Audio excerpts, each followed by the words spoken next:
From the land of 10,000 lakes, 10,000 kitschy road signs, and one monument winner, this is Minnesota Unknown.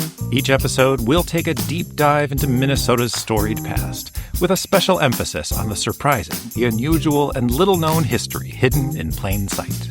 My name is Alex Weston. I'm Josie Bergman. I'm Hannah Norton. And we are Minnesota Unknown. Well, everyone, it is March, and that means one thing. April. It was March recently, and that means one thing, March Madness. But none of us are particularly sports enthusiasts, so we haven't really been following the NCAA tournament, so we came up with our own March Madness. And that would be... Monument Madness!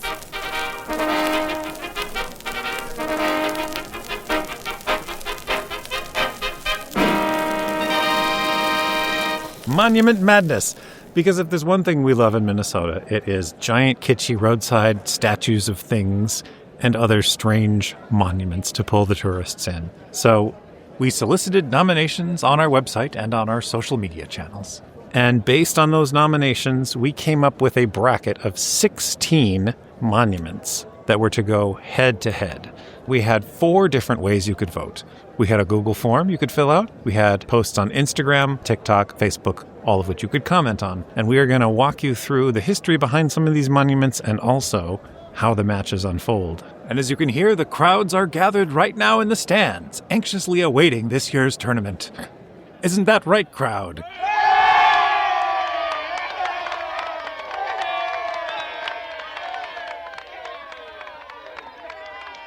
First up, we have Match 1, Fish Feud.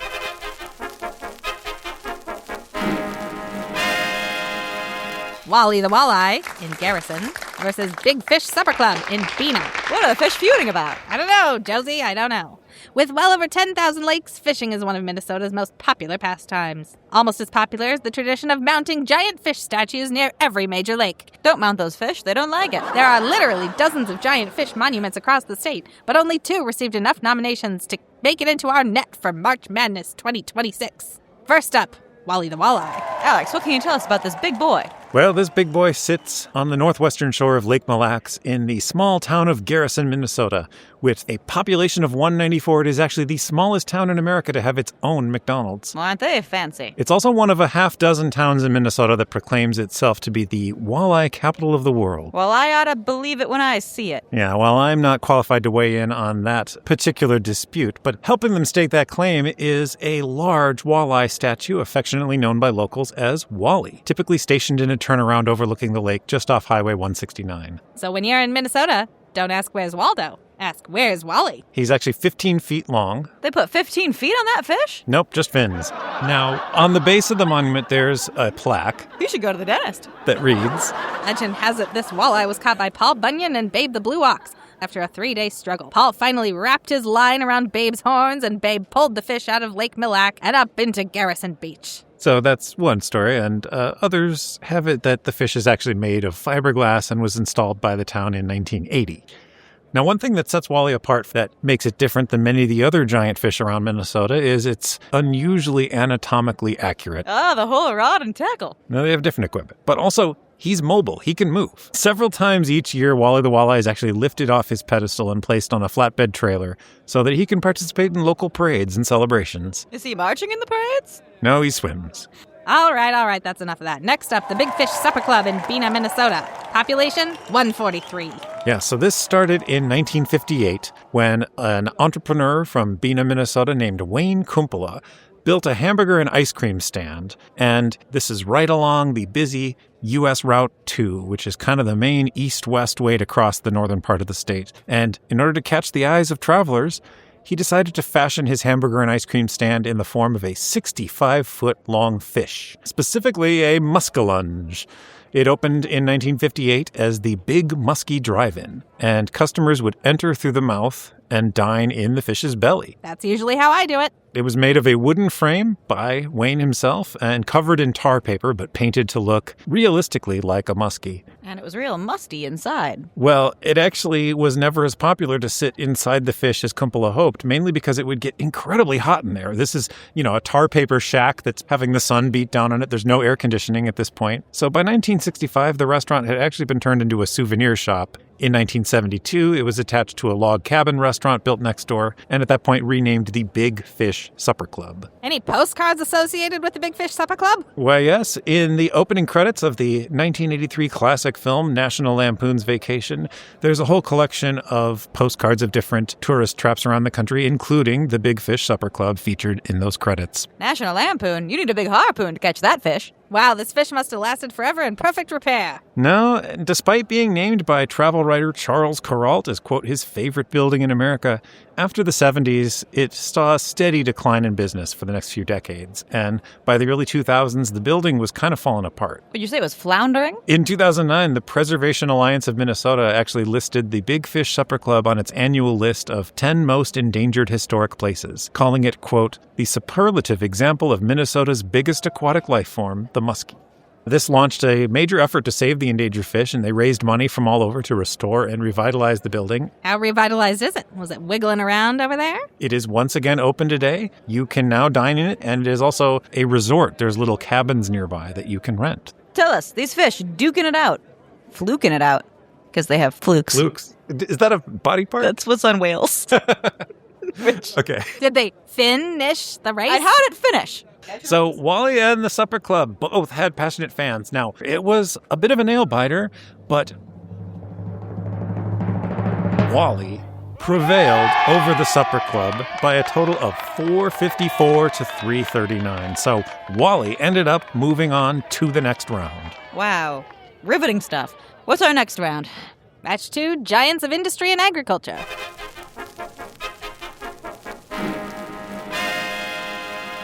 The Iron Man statue in Chisholm versus Jolly Green Giant in Blue Earth.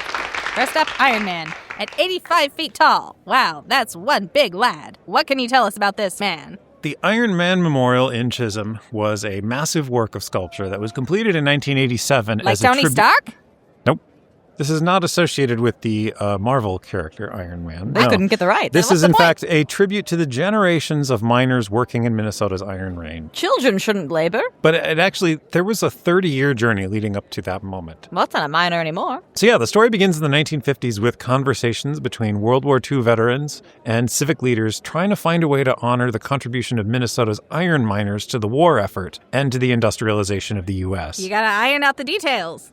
So in 1958, it was Minnesota's state centennial, and the Minnesota Museum of Mining in Chisholm submitted a proposal to the Minnesota Centennial Statehood Commission asking to fund the creation of an iron miner statue. Basically, this statehood commission was sort of saying like, hey, if you've got a project that celebrates something about our great state, let us know, we might have money for it. But this proposal was rejected, but the idea refused to die. In 1973, an official fund to build the monument was established, and the first money raised was $25 donation from the owner of Chisholm's A&W Drive-In. Wow, big spender. Eventually, they raised over $300,000 in the end. That's a lot of dough. Now, after a nationwide search, the Iron Ore Miner Memorial Committee chose Michigan sculptor Jack E. Anderson to do the work. Jackie and her son? Jack E. Anderson. And he designed a sculpture that he titled The Emergence of Man Through Steel. Ground was broken for the monument in 1976, and construction progressed in fits and starts as funding rolled in from both large and small private donors and a few public funds. Size doesn't matter.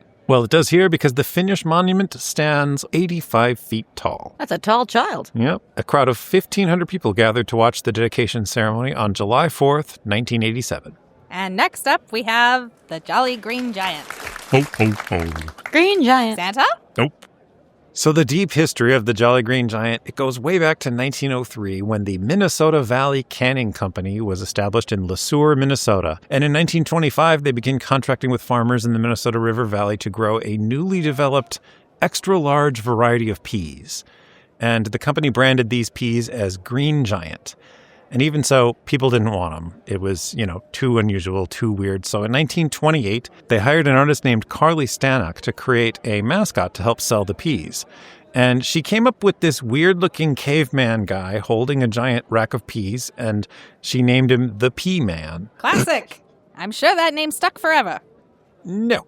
In 1936, better wisdom prevailed. Ad man Leo Burnett redesigned the character, turning his whole skin green, and he changed the name from the P-Man to the Jolly Green Giant. And in this new form, he was a runaway success. In fact, it becomes such a successful mascot that in 1950, the company renamed itself to Green Giant. And meanwhile, the company Green Giant grows into one of the nation's top produce vendors. And this becomes a popular source of local pride and identity throughout the Minnesota River Valley. Now, in the 1960s, a massive wooden billboard cutout of the giant went up in Le Sueur, right along Highway 169, and this became a popular spot for tourists to stop and take pictures. Meanwhile, by the mid-70s, it's announced that the final stretch of Interstate 90 was just about to be completed outside the town of Blue Earth. And the owner of the local radio station and DJ named Paul Hedberg decided that his town of Blue Earth needed a giant eye-catching monument to draw travelers off the interstate and into the town. Now, he thought for a little bit about what this monument could be, and because so many people were stopping to have their photos taken by this big billboard in Le Sueur, he felt the Green Giant was the perfect subject. And so he wrote to the Green Giant Company and got permission to use the likeness, and he raised $50,000 from local businesses for the project. The giant was officially unveiled in 1978 and pretty soon moved to being right next to 169 instead of I-90. Is he as anatomically correct as the fish, or do we not know? Well, according to one person on our TikTok comments, if you stand under him and look up, there are 2 peas in a pod. Interpret that as you will. I don't get it. I don't either. He stands 55 feet tall and wears size 78 shoes, and he weighs 8,000 pounds. Now, a sad little coda here, the Green Giant Company, which today is one of the many subsidiaries of General Mills, sadly closed its last Minnesota canning plant in 1995. Kicking that can down the road. But the statue nonetheless remains a local icon and a source of pride. In fact, every year in Blue Earth, they have a Giant Days summer festival. So those are our 2 contestants in match 2. And certainly the corporate shill wouldn't win. Well, this was actually one of our biggest shutouts. The Iron Man got a respectable 139 votes, but that was nowhere near enough to defeat the Green Giant's whopping 849 votes. So for sure, the Green Giant moved on to round 2. Leaving everyone else green with envy. Now on to match 3, wing-helmeted warriors.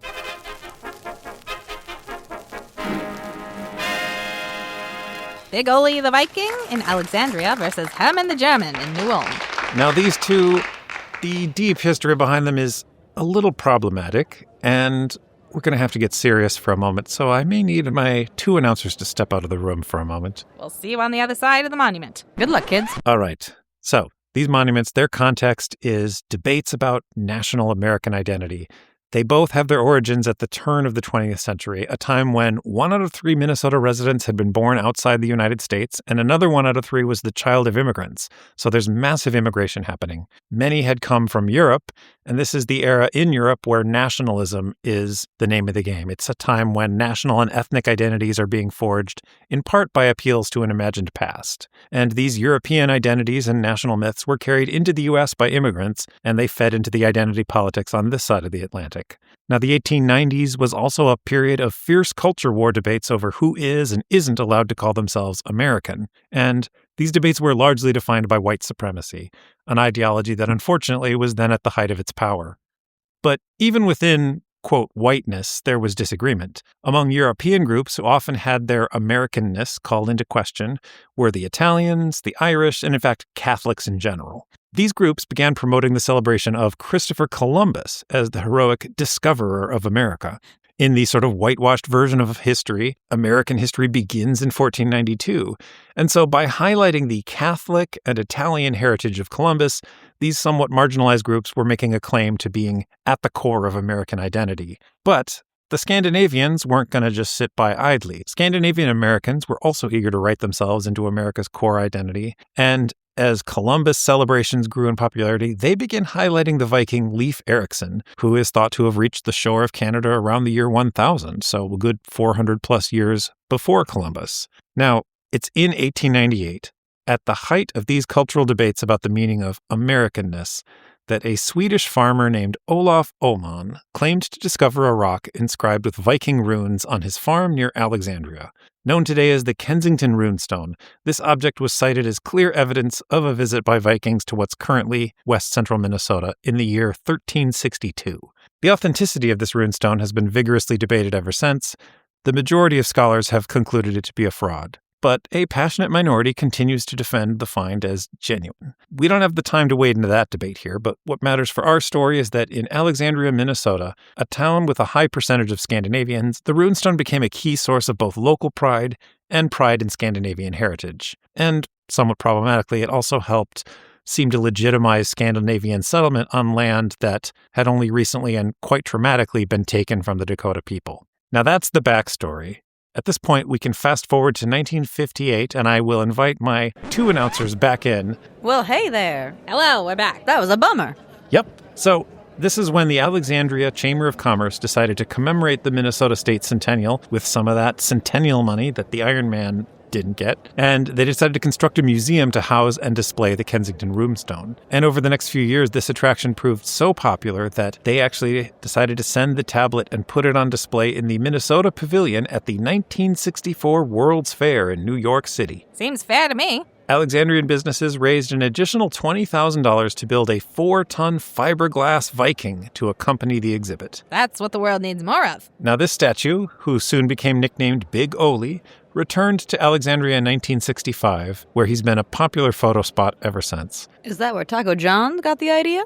Potato Oles? The Potato Oles, I think, are in honor of Big Ole. Yeah. It just makes sense. Now, he was originally in the middle of a traffic roundabout, but they eventually had to move him because he was causing so many traffic accidents. Awkward. Emblazoned on his shield are the words, Alexandria, birthplace of America. That's nuts. Yeah, it doesn't make much sense, even if you do accept the authenticity of the runestone, because, well, where to start? First of all, there were indigenous people here for millennia before any Vikings may or may not have come here. Second of all, even if Vikings did come here in 1362, this wouldn't be the first place they stopped. Nope, straight to Minnesota. Anyway, it's a problematic thing, but it does make clear the cultural significance of this kitschy Viking. Wow, that was a lot. What about the other guy? The other guy, slightly less problematic, but not entirely in the clear. Oops. So the next is Hermann the German in New Ulm. Now, today, Germans make up the largest ethnic group in Minnesota. Yeah. And most German immigration to the state occurred during the same decades in which a German nationalist movement in Europe was seeking to unify previously separate German-speaking lands and peoples. There's only been a politically united Germany since 1871. Before that, there were all these different little duchies and kingdoms and things. But there's a movement to unite Germany, and during that time, a lot of these German nationalists rallied around the first-century warrior Arminius, or Hermann in modern German. He becomes a culture hero to many Germans. Now, the historic Hermann was the chieftain of the Germanic Cherusci tribe. And the patriarch of the Munster family. Who defeated 3 Roman legions at the Battle of Teutoburg Forest in the year 9 CE. Now, this victory over a Roman invasion made Hermann a perfect symbol for a cultural movement that was trying to challenge classical accounts of history that tended to take the side of ancient Rome and portray Germanic tribes as uncivilized barbarians. So, we like the barbarian. Hermann's our guy. Now, that's why in 1840, when a group of German immigrants in New York City decided to found a mutual aid society to provide aid and fellowship and other assistance to German immigrants, they called it the Sons of Hermann. Now, over the years, the Sons of Hermann grew in size and influence along with the tide of German immigration. And in 1885, the nation's 362 Sons of Hermann lodges committed to construct a monument representing their cultural heritage. And different cities competed for the honor. Ultimately, the thoroughly German-American town of New Ulm, Minnesota was chosen. And the cornerstone was laid in 1888. It took a while to build, but the monument was finally dedicated in 1897.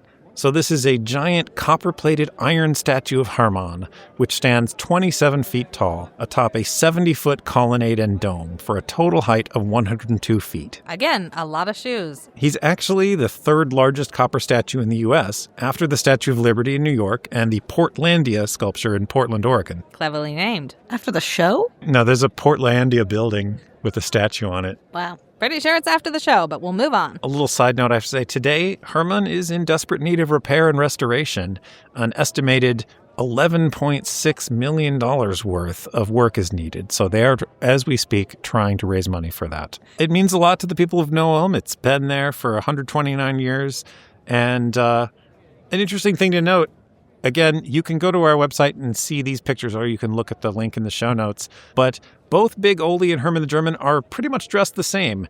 They have helmets with wings on them. They have little tunics. They're dressed like you've probably seen stereotypical Vikings dressed. And as a history podcast, we just want to note, this is not how Vikings or ancient Germanic tribesmen ever dressed. Don't get Alex started on that. Instead, this look comes from the fanciful costumes designed for the 19th century operas of Richard Wagner. The ring cycle. Yes. Just as an aside, a thing I think is kind of funny is the colonnade that Herman's standing on. It's like the most neoclassical thing you could see. It's completely Roman design, and we're celebrating this guy who beat the Romans. He's atop it. Whatever, I'm no one asked for my opinion. They sure didn't, Alex. Now move on. So who's the winner, Alex? Big Ole got a respectable 341 votes, but Herman the German pulled through with 417.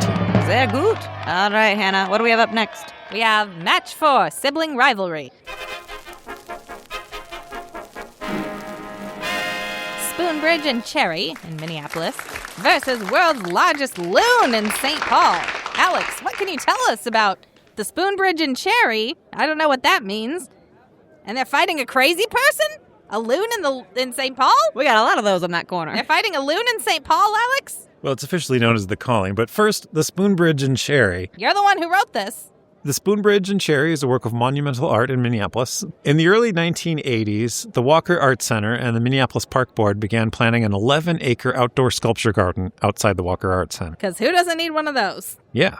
And they got $500,000 of funding from art collector Frederick R. Wiseman to commission married artists Klaas Oldenburg and Kosha van Bruggen to create the centerpiece for this new sculpture garden. Not a very wise investment. The couple were known for their playful sculptures that usually involved oversized versions of everyday objects. Like a big croissant or a spork? Pretty much. They'd made a giant bowling ball and pins. They'd made a giant clothespin. They'd made, things like that. Is it art to just make things big? Apparently.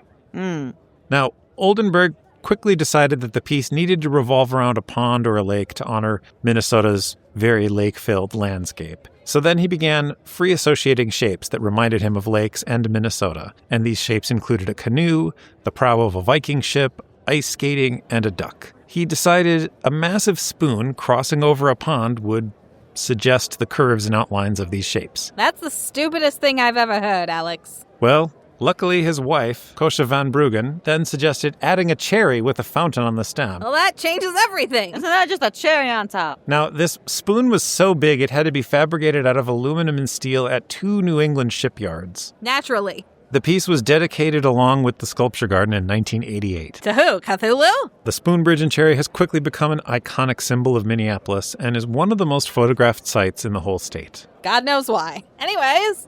Now, Alex, what about my neighbor, the loon? Well, this is the newest sculpture to compete in our Monument Madness bracket, having only been unveiled in October of 2024. This giant loon stands near the Allianz Field Soccer Stadium, which is the home of the Minnesota United team, whose mascot is a loon. But this sculpture of Minnesota's state bird is technically not associated with the stadium or the sports team. Instead, it's the first part of an intended 35-acre sculpture garden, green space, and pedestrian district known as the United Village, currently being developed on land surrounding the stadium in St. Paul's Midway neighborhood. Because that's what we need in the Midway. Now, this massive loon, which is the world's largest, it's officially called The Calling, and it is the work of Scottish artist Andy Scott. Appropriately named. And he got off scot-free. 12 flatbed trucks were required to transport the pieces of this bird from Scott's studio in LA to the sculpture's home at the corner of Snelling and University. Fully assembled, the loon is 33 feet tall with a wingspan of 90 feet. It is made up of over 50,000 metal feathers welded together, and it weighs 25 tons. I don't have any smart comments about that. I'm sorry. I just really like the loon. So who won, Alex? This was a nail-biter. We have a very new monument, the loon, only been around since October of 2024, versus something that's been considered iconic since 1988. And the Spoonbridge won 397 to 330. But this was closer than I expected it to be, given how recent the loon is. Not that many people have had a chance to see it in person. And particularly interesting, if you scroll through the comments, A lot of those votes for the spoon bridge said, oh, I really prefer the loon, but the spoon bridge is iconic, or something to the effect of, give it a few years, the loon will take it. So I think the loon is the one to watch in future years. Interesting. It'll be cool to follow that loon's career.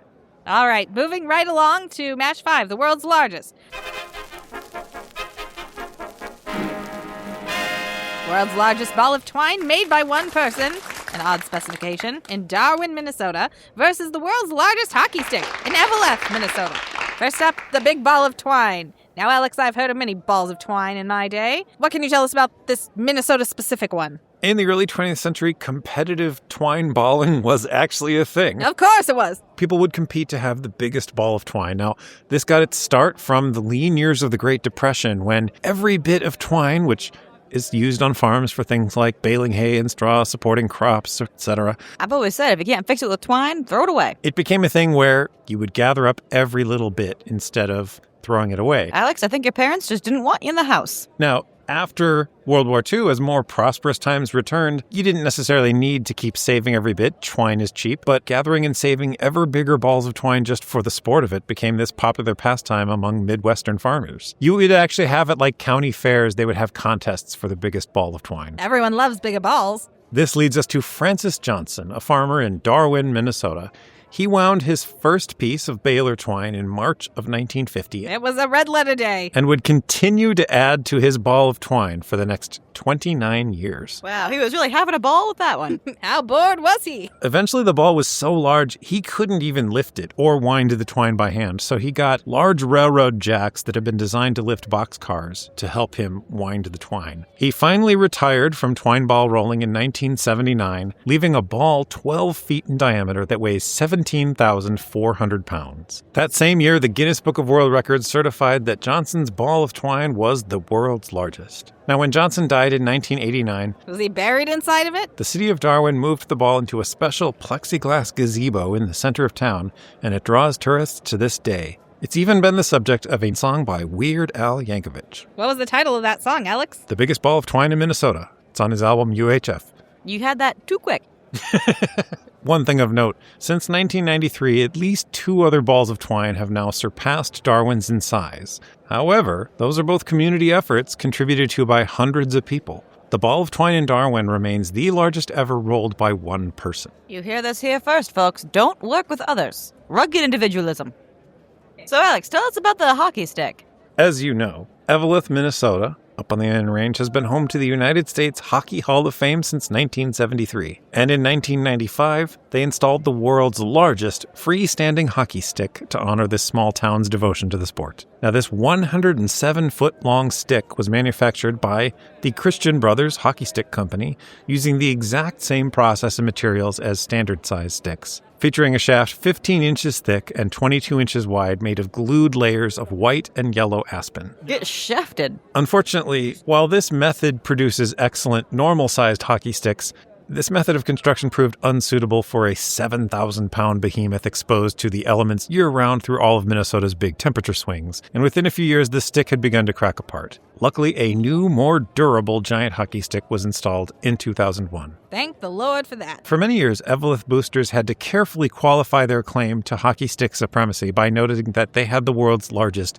freestanding hockey stick. That's because a larger hockey stick had been embedded in the walls of a community center on Vancouver Island in British Columbia since 1985. Those damn Canadians. However, this Canadian rival was dismantled in 2024. Meanwhile, the town of Lockport, Illinois has announced plans to build a bigger stick, but as of now, that project appears to be on hold. So as of 2026, Eveleth's hockey stick is now, without qualification, the world's largest hockey stick. And would you say they're speaking softly and carrying a big stick, or? There's also a puck. How big is the puck? Big enough. Sounds like a big puck you to Canada. So, Alex, ball v. stick. Who won? The hockey stick got a wonderful 260 votes, but twine ball got the Weird Al boost, 471, with the ball of twine as the winner for this round. Ah, the classic Weird Al Yankovic monument voting boost. All right, Alex. All right, Hannah, what's up next? All right, now number 6. Battle of the New Legends. St. Ero and Monaga versus Lucette, Paul Bunyan's sweetheart in Hackensack. That's fun to say. First up, St. Urho. According to legend, Saint Urho was a medieval saint who drove a plague of grasshoppers out of Finland. However, I hate to say it, but you won't find this saint in any official church histories because his legend was actually created in the 1950s by Finnish Americans in Minnesota. But Alex, isn't it all made up? In 1956, Richard Matson of Virginia, Minnesota, lamented to his friend Gene McCavick that the Finns didn't have a culture hero who was the equivalent of what St. Patrick is to the Irish. Irish? We had someone like that. So together the two cooked up the idea of Saint Urho, and they wrote a ballad about him.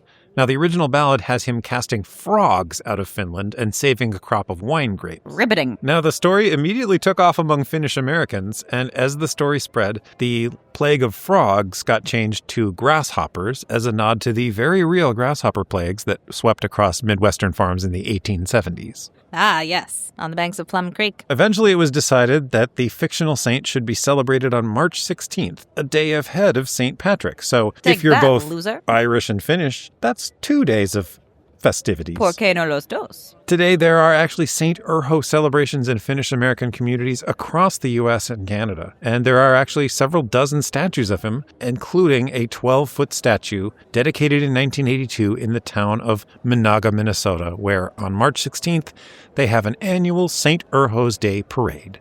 Next up, Lucette Diana Kensack. Auga. In 1950, Dode Schroeder, a store owner... Wonderful name. Dode Schroeder. Friends, put that on your baby name books. Dode. It's like Toad with a D. Dode Schroeder, a store owner in Hackensack, Minnesota, began to worry that his town lacked what was quickly becoming a requirement for every small Midwestern town, a giant kitschy statue. And he took it upon himself to fix this. He built a concrete statue of a 17-foot-tall woman whom he decided could be advertised as Paul Bunyan's sweetheart. In 1951, he hosted a nationwide write-in contest to name her, and a woman from Iowa had the winning entry, Lucette Diana Kensack.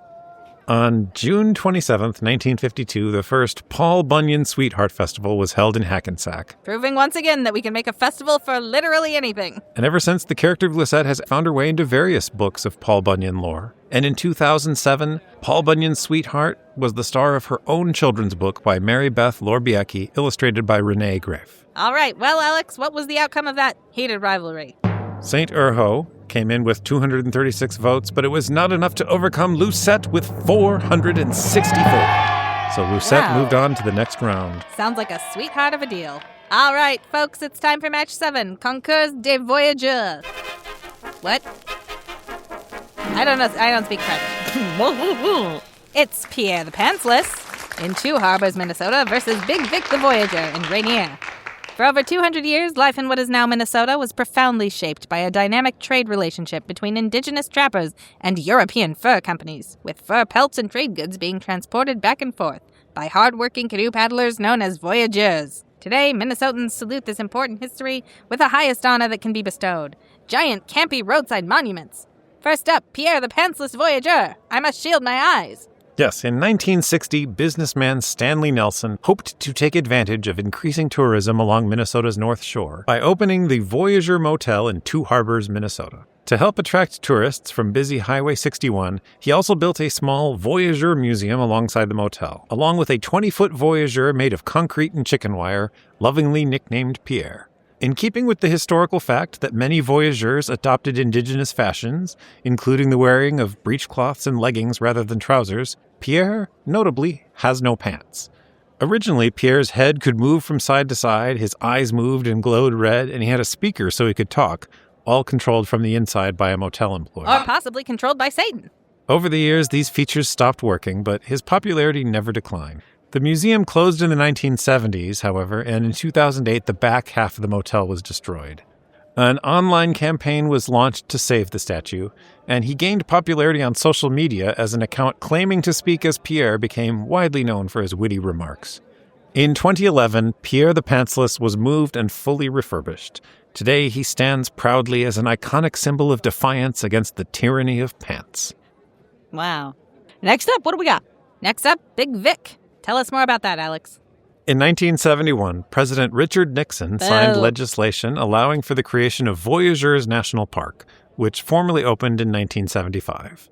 State and local governments donated land, But private landowners in the area faced pressure to either sell their land or simply have them seized by eminent domain. As you can imagine, not everyone was happy with this. Certainly not. Landowner Vic Davis determined to do all he could to frustrate the government in its efforts. A noble cause. He divided his own substantial land holdings into as many pieces as possible, selling them for cheap prices to all his friends, so the government had to deal with many more landowners and just that much more hassle and red tape. I love turning bureaucracy against the bureaucrats. Then, when he heard that the national park wanted the land to appear pristine and untouched by humans, he commissioned the construction of 2 eyesores in the form of 25-foot fiberglass Voyageurs statues named Big Vic and Big Louie. He moved the statues by helicopter to separate islands on Rainy Lake, knowing that once the government seized the land, they would have to go through similar expense and effort to remove them. And knowing that in doing so, they would inevitably look very silly. And remove them they did in the early 1980s. Big Vic was sold to the town of Rainier and Big Louie to a restaurant in Barnum, where they remain on display today. Although Big Vic's the only one competing in our bracket, his story will always remain connected to his identical twin, and of course to the defiant trolling of Vic Davis. Now, in this match of the Voyageurs, Pierre came up with 277, not enough to overcome Big Vic's victory of 413. All right, what's our final matchup for the first round? Bum, bum, bum. Battle of the Bunions. Ah! Ah! The world's oldest Paul Bunyan and Babe the Blue Ox statues in Bemidji versus the world's largest Paul Bunyan statue in Akeley. Paul Bunyan and Babe the Blue Ox are popular folk heroes throughout lumber country, from Maine to Oregon. However, 2 Minnesota towns have a special claim to Bunyan history. Akeley is the place where the tales first spread beyond logging camps, and Bemidji is home to the first giant statues of Paul and Babe. First up, Bemidji. All right, so in the 1920s, the rise of automobile ownership, plus the availability of cheap lands that had formerly been owned by lumber companies, made Bemidji a popular area for tourists to build summer cabins. Or cottages. Cabins. Now, by the 1930s, the whole economy, though, took a hit from the Great Depression. And so, to boost things, in 1937, Bemidji's civic leaders sponsored a winter carnival to attract tourists and promote the city as perfect for winter sport. The initial carnival drew 100,000 visitors to a town whose population was then around 9,000. But as part of the festivities, the city unveiled the first ever statues of giant lumberjack Paul Bunyan and his faithful pal, Babe the Blue Ox. The Paul and Babe statues were the breakout stars of the show, and they even garnered a full-page spread in Life magazine. Paul stands 18 feet tall and is made of concrete, rebar, chicken wire, and plaster. And American Dreams. Babe is 10 feet tall and originally was made of lightweight canvas over a wood frame covered with wool, and this statue was actually toured around in parades. This portable Babe could be mounted on a Model T. Again, don't mount without permission. And they would connect the exhaust pipe to a pipe inside Babe so that the car's exhaust would come out of Babe's nose. Well, that's just weird. But since 1941, Babe has been stationary, and he's been replaced with concrete and plaster as well. Still blue? Still blue. Someone get that ox some Prozac. Paul and Babe, alongside Dinosaur Park in Rapid City, South Dakota, which opened just a year earlier, are both credited with kind of kickstarting the entire roadside colossus phenomenon. Today, there are thousands of roadside monuments across the U.S., including at least 100 other Paul Bunyans. But these Paul and Babe were the original. They were placed on the National Register of Historic Places in 1988. Next up, Akeley, Minnesota. The legends of Paul Bunyan have their origin in the 1880s in scattered jokes, anecdotes, and tall tales told by lumberjacks to pass the time. However, the Paul Bunyan of early folklore is not quite the Paul Bunyan we know today. The Bunyan we know first gained the attention of a wider audience in 1916 with the publication of a series of pamphlets of Paul Bunyan stories that were actually a promotional gimmick for the Red River Lumber Company, which was then based in Akeley, Minnesota. The pamphlets were written by ad man William B. Laughhead. Did he laugh his head off? Who took great liberties with the oral folklore and really created the Paul Bunyan that we know today. The Paul Bunyan of the folktales, for example, was very tall and strong, but still just a guy. It's Laughhead who made Paul a literal giant. Laughhead was also the first to give Paul's blue ox a name, Babe. These Red River Lumber Company promotions were such a success that by the 1920s, Paul Bunyan was firmly embedded in American pop culture, with dozens of books written about his exploits, most of them aimed at children. Meanwhile, as with so many boomtowns, the population of Akeley dropped precipitously after the lumber companies moved on, and the town had to reinvent itself in part with the help of tourism.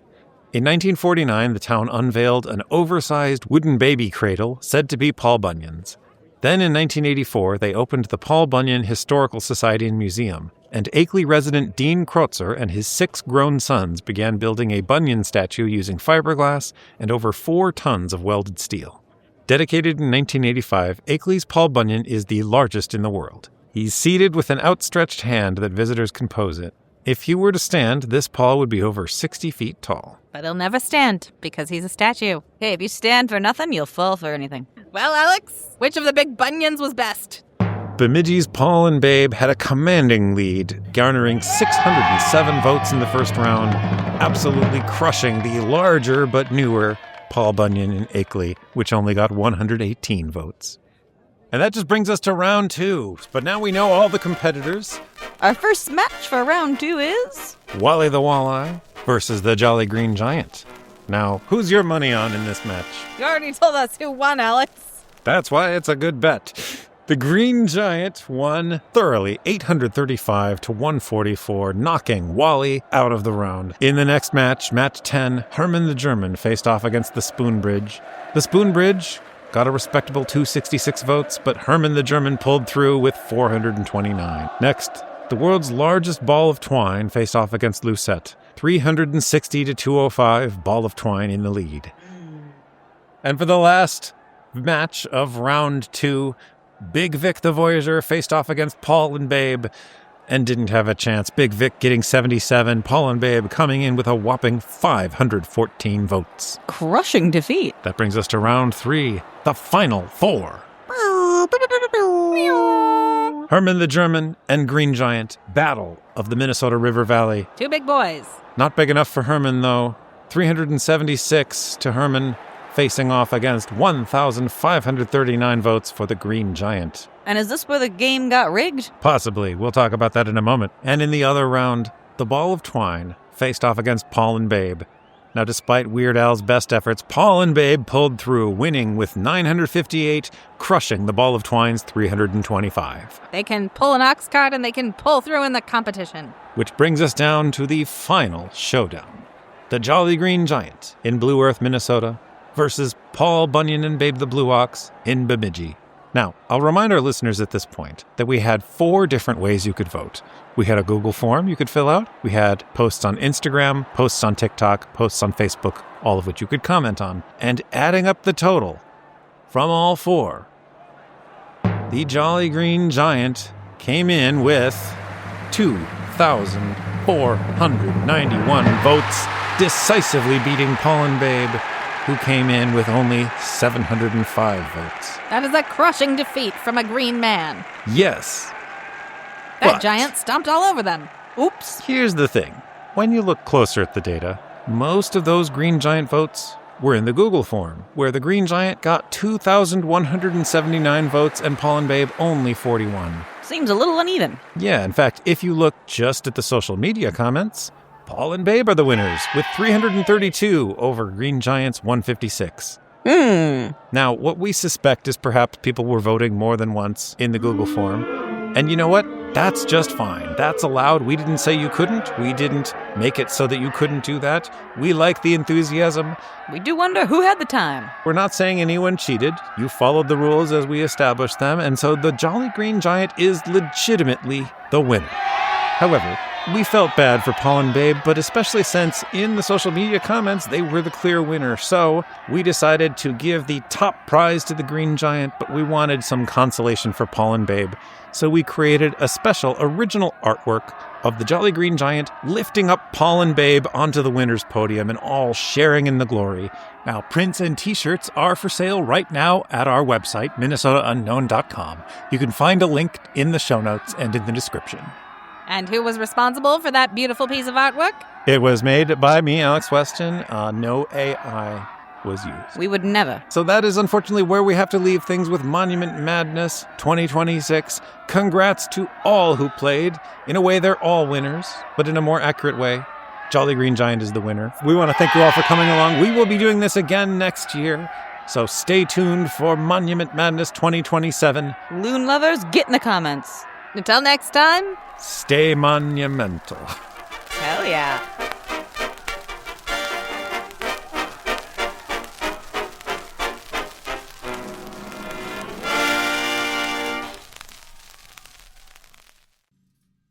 And that's it for this episode. We'll be back next time with another deep dive into Minnesota's storied past. You can find detailed show notes for this and all episodes at minnesotaunknown.com/podcast. We'll post a link there to each episode along with features such as accompanying images, links to more info, and lists of sources cited. If you have questions, comments, corrections, complaints, or compliments, please email us at info@minnesotaunknown.com. We'd truly love to hear from you, unless it's mean, and then I'll cry. You can find Minnesota Unknown wherever you get your podcasts. Be sure to subscribe or follow so you don't miss an episode. And if you have a moment to rate and review, that would really help others find us. We also give history walking tours around the Twin Cities. To learn more about our current and upcoming tours, head to minnesotaunknown.com. Minnesota Unknown is produced, hosted, written, and researched by Hannah Norton, Josie Bergman, and Alex Weston. Our theme song is by Union Shakedown. This episode is copyright 2026 by Minnesota Unknown, LLC. All rights reserved. The legends of Paul Bunyan have their origin in the 1880s in scattered jokes, anecdotes, and tall tales told by lumberjacks to pass the time. Which they would do alongside collecting pieces of twine. I was going to say jacking it.